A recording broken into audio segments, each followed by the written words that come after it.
Đây, vậy là xuống spicy noodles, cái đây về là tung đón ni spicy noodles.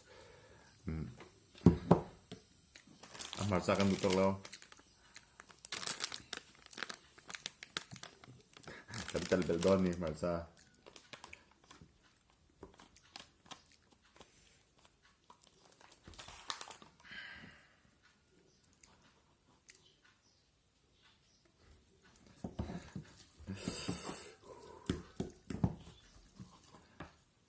Vâng, mà ai cắt tay tên bốc ăn.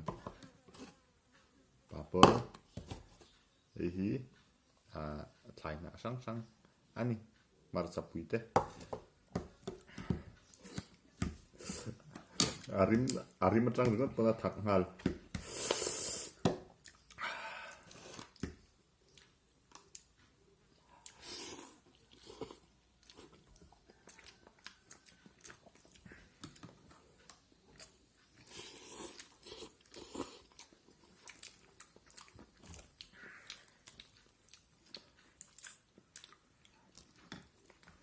Lengsel na.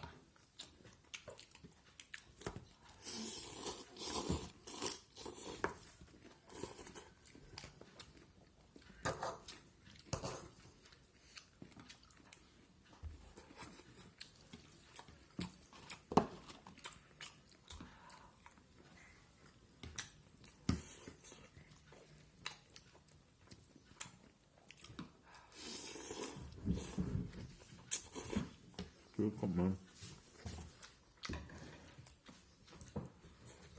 Don't know.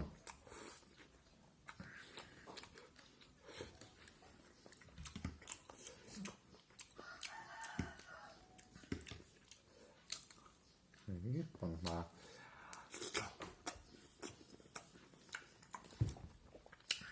vị gà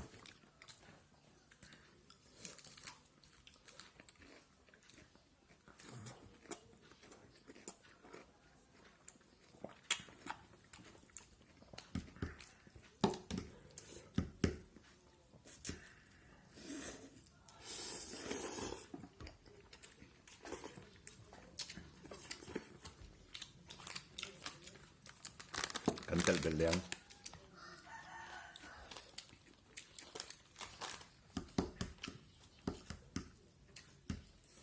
Spicy noodles sih untuk aina thak lawa kan dia atum thang zon masak kental beli.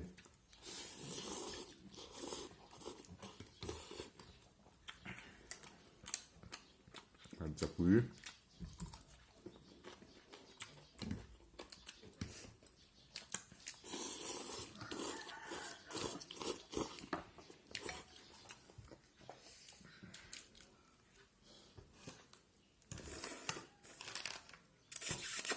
Cho trinh hi bơi một tờ em ăn được cho trinh hi.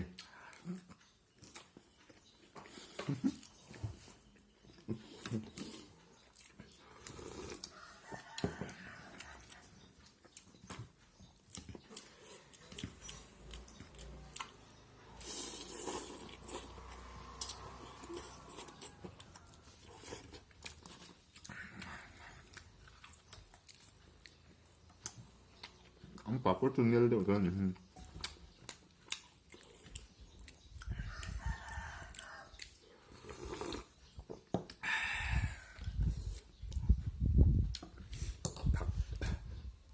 Thap túi tụ cả túi chứ.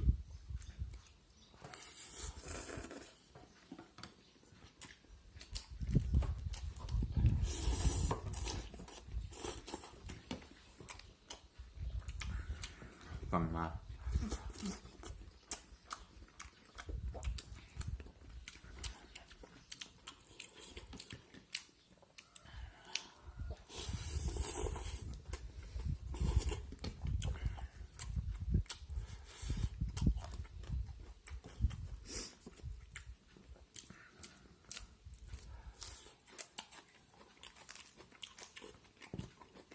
Purun engkin mati, engkin potwi, purun tu.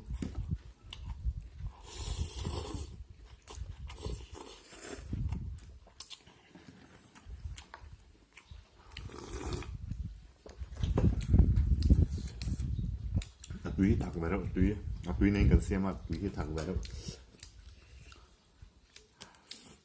tập thì làm chú chú cũng vậy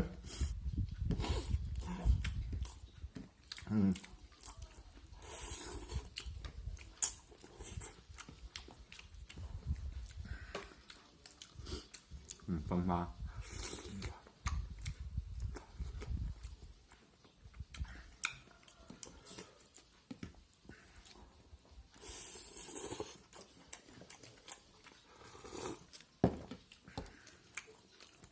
rất đúng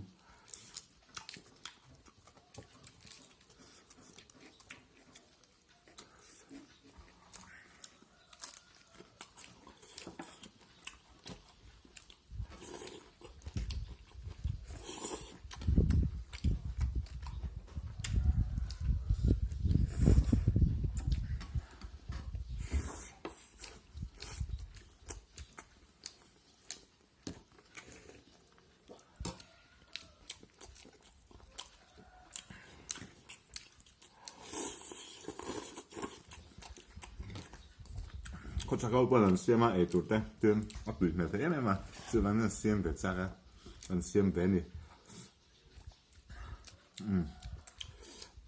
anh đăng bộ video đăng bộ anh xem là dễ ngay đầu Indonesia video em dễ luôn nha với ta chân tụi tóc phát tăng